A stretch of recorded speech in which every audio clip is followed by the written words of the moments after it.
Welcome to the NBA Coast to Coast podcast brought to you by thelines.com. Coming to you from the West Coast, Josh Lander, joined by Nate Weitzer. He's on the East Coast. We've got our yearly All-Star special. We've been doing this now for basically since we got the show here a number of years ago. Very happy to be bringing you some looks for the skills challenge, the three-point contest, and we are looking at the game itself. Plus, we've got a couple futures in here for you, and I know we're going to have futures for you in a separate episode next week as well, probably during the break here that we've got during the All-Star week. So definitely make sure to subscribe to that page. We're obviously coming back each and every day once we get back into regular season action with our best bets and our player props. So continue to follow along with us. But let's go ahead and have some fun with this. Keep in mind, we are having some fun with this. There's some research that we've done to get into this stuff, but we're not just shelling units out here, or shilling, I should say. We're going to be still doing this pretty, responsibly, but we're going to be having some fun with it. So let's get into what you've got for your first look in this All-Star weekend. I'm throwing down big money here on the Global Stars to win this new this new four-team format they're throwing out here. It's with the Elam ending, if you haven't researched it, which in this case just means the first to 40, right? Because it's just one quarter of play, essentially 40 points. It's going to be weird, but I mean, as you look at these rosters on paper, definitely like Chuck's team, the Global Stars, the most, because they have guys who you'd expect to be hungry and go out there and prove stuff. And Charles Barkley, knows something about that. And I think as somebody who often lights a fire under these guys by disrespecting them, like Cat, who's on the team, Trae Young, who's been voted most overrated player in the NBA routinely, and only got All-Star snubbed and then got an injury replacement here, which I feel like has happened multiple times to Trae Young, is getting snubbed. And then you got Wemby, who's, just in his first appearance here, right? He's just going to be going hard on both ends. Yes, the Joker will be chilling, but like Wemby is not going to be you're not going to be just like walking to the rim and dunking like we've seen in most of these All-Star games. Granted, the one time they did at the Elam ending, there was defense being played right down the stretch. I mean, seriously, very good defense. But if you like that, then you have Wemby on your team. If we're going to be playing actual defense with some actual good perimeter defenders, which the Spurs don't necessarily have. And then you have the MVP front runner, SGA, who is plus 800 to win MVP in this little thing here. He's just an automatic bucket when you need it. And look, the favorites here are the OGs, right? Is Team Shaq.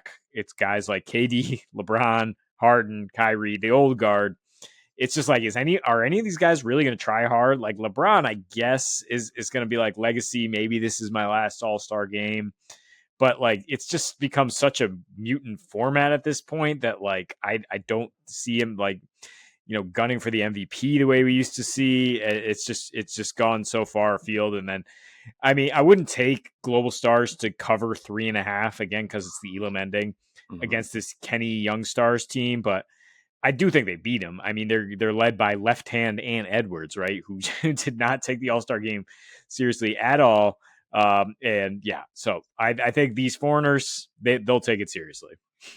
Yeah, totally. I mean, look, there is something to this. It's not only, it's because I was going this route for winner of the All-Star game as well. It's not just the foreigners take it seriously. It's the style of basketball works no matter what. It's just pass, shoot, pass, shoot, pass, shoot. Like no one's really doing between the legs dunks. Even SGA is a boring superstar, according to some on Twitter, which is obviously a toxic place at times. But you get my point. Like no one wants to watch a guy go to the free throw line 11 times to get on route to his 33 points. But guess what? Like he's still pretty about it. He's not like foul baiting the way that James Harden did. He's still just getting easy buckets, and he's going to be able to play within a system that has Jokic. Wemby also plays team basketball. A lot of chucking from Wemby, but he'll be able to do that within the flow of an offense that has really, really good passers and cutters and spacers for this whole squad. So I love it. I love being able to take a team that it's like taking a bunch of old guys at the Y who are all just going to be passing and moving in the right space, as opposed to a bunch of young kids who all just want to freeload and show off, right? And that's what we're going to see in this game. So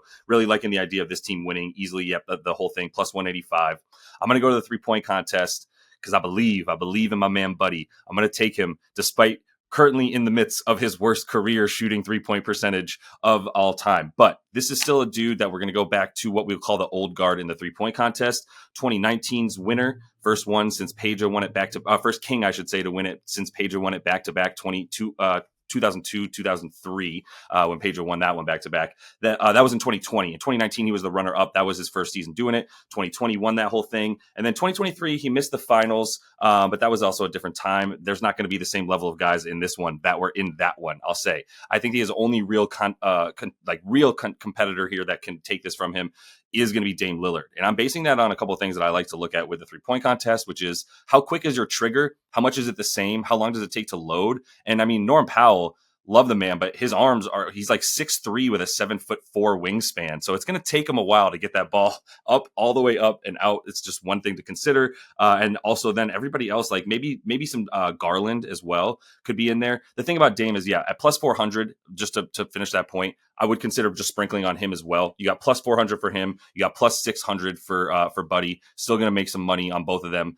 either double it or triple it at that point based on one of them winning or even better. But the other guy that I would consider is Garland, plus 450. He's more of the other guy that I would consider an actual competitor in this one for him because I do like his stroke as well. But I'm fine with just going with Buddy here. And like I said, a little bit on Dame because I like him more than Garland.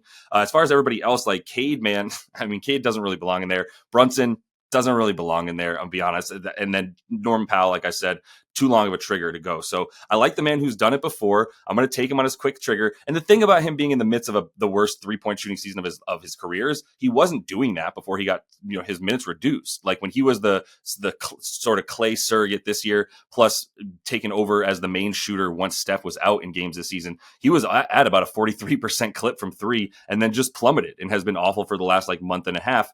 But it's a 3-point contest. He goes blacks out and basically just starts shooting, and he's gonna be fine. So I'm totally great with the plus money for him at plus 600. Yeah, Buddy was the guy I was worried about. I mean, obviously, aside from Dame, who's going for the three-peat here, Cam Johnson and Buddy, I flagged as guys that I think could have a better performance than my guy, Norm Powell. I don't know why you're saying he has too long of a trigger. Like as a game shooter, yeah, he gets set and he's very consistent. He is a workout fiend who has consistent form and incredible stamina, which is going to help you in this format, and has clearly worked to improve his shot, going from 40% when he joined the Clippers to 43% over 2 seasons now, despite elevated volume. So, I mean, we don't have to go head to head if you just take this over 23.5 in the first round for Norm, which is minus 118 at the moment. I mean, only 2 guys failed to get 24 in the first round last year because of this new format where you get the money ball, you get a few more opportunities to get some points in there, get a nice score. But I do think he can go deep. Yeah, like I agree, like casting off those other guys who have long motions, like including Tyler Hero. I don't think Garland personally is just like has enough consistency. Like he's such a streaky shooter as from what we see in the games that I just don't think he can keep the motion consistent and go through this contest. And I mean, I guess Dame's coming in a little injured, right? It's hard to win 3 in a row. Are we doing that thing like like it's the NFL? You can't beat a team 3 in a row. But hey, look, yeah, I mean, plus 600 for either of these guys, Heald or Norm Powell, or plus about 125, 150 for them to at least make the final against Dame. I think it's worth this. I mean, I would rather take Powell because I'm thinking about what's between the ears. Like, I know it's not a game, but like Buddy Hield is not only having the worst season of his career, he's having the worst like 2 weeks of basketball he's ever played. Right, he's constantly getting reamed out by Steph Curry and Draymond. And I will say I got backed up. I actually made these picks, then listened to Tim Legler talk about the All-Star game, and he says Dame and Norm Powell are his top 2 picks. So I got legs in my corner here. Far be it from me to argue with Tim Legler legs. Like I have a leg to stand on. Should have led with that. Let me start over. Like I got a leg to stand on, arguing with you about that. Now legs, I definitely would agree with, or at least be able to succumb to his preference here. But I still love Buddy in this one because of buddy. But Norm, if you like the sort of individual props for Norm, there's a lot of fun stuff here with the All-Star weekend. Like we said, going to be shilling out a couple of things here and there, but keeping the units light. Let me go to the skills challenge. I always love to have money on the skills challenge. And guess what? I've won it 2 out of 3. And the only year I didn't win it was when I didn't take the home team. So I'm not going to make that mistake again. I might be at this, actually. I'm going to try to find a way to weasel my way into this stuff because it's out in the Bay Area. So I'm taking the home team to win the skills challenge, the Dubs, plus 450 here for them, which means I'm getting everybody's favorite household name, Moses Moody, and Draymond Green, who we've obviously all heard of. They're going to be the twosome there. It's going to be a little bit different than it's been. It's just 2 instead of like a whole, there's been 3 in the past for each team, but there's going to be them. There's going to be the Cavs have a team. The Spurs have a team. That's going to be Chris Paul and Wemby. Then you're going to have Mobley and Donnie Mitchell on the Cavs. And then you have the Rooks. You got the first and second pick, Alex Sarr and Risa Shea going to be on one. So Evan Mobley, Donnie Mitchell, that's the biggest threat, I would say. Wemby's too tall. I'm just going to say that out loud. Like, Wemby's too tall for this. There's a lot of, this is all quick cutting and just as good as he is and as athletic as he is for a unicorn as he is. This is just not the contest for him.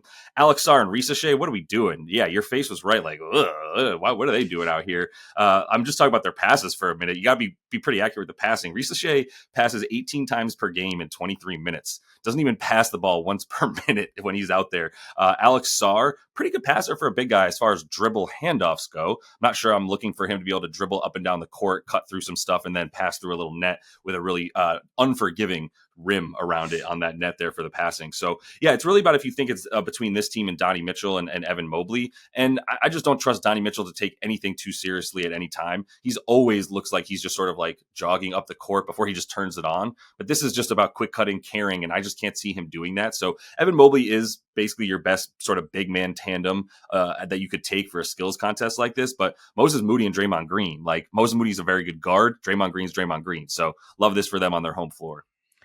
Yeah, I mean Mobley is just kind of like blank faced. We don't really know where his motivations are going to be at. Like if he is kind of a wild card in this whole All-Star weekend in his first appearance here. Right.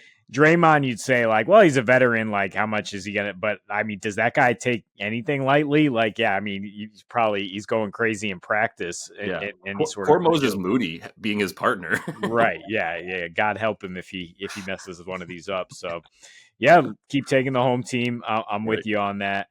So let's get into a couple futures looks because we got the break here.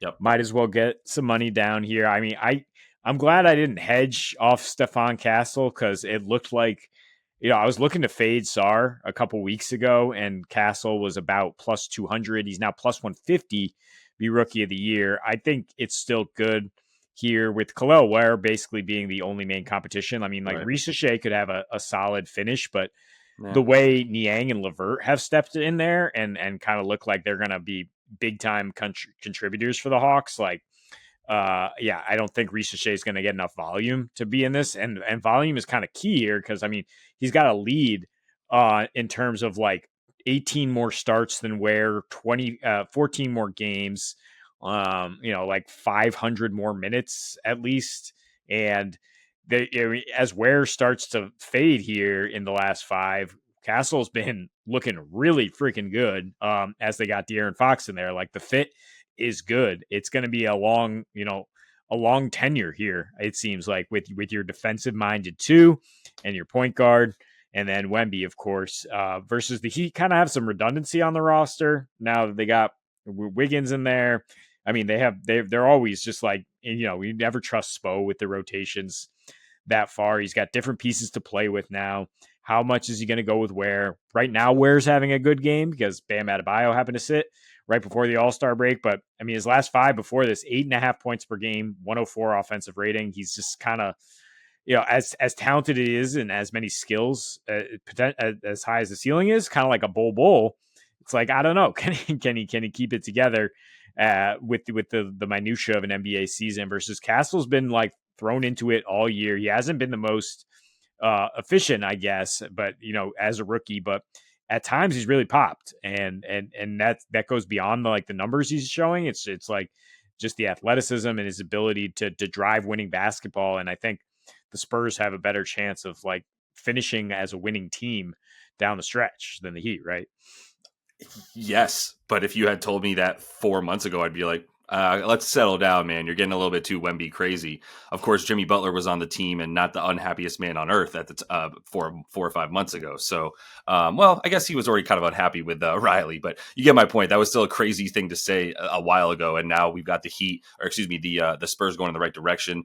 Let me a couple things because I love everything you said, except for let me walk you back just one sentence, which is like Kalel Ware much better than Bol Bol, going to have a much better career than Bol Bol, and they're going to be different players because Kalel Ware is going to put on a little bit of weight, not enough to like keep him from being able to jump and touch the top of the backboard, but enough to be able to like be able to bang down low and keep getting those rebounds. But he is going to continue to be the beneficiary of guys being out. He's not going to be a focal point of this team. And I wouldn't want to take anybody on the Heat to get actual like awards of any kind. Congrats to Tyler Hero for making his first All-Star game. But I wouldn't like, this is a team that's going to keep running 10 deep with probably like a 13-man rotation when guys are out, that they're going to be happy to just keep cycling guys in and out. And there's a lot of guys doing the same stuff. This is a team that's probably going to win a bunch of games like 92-87.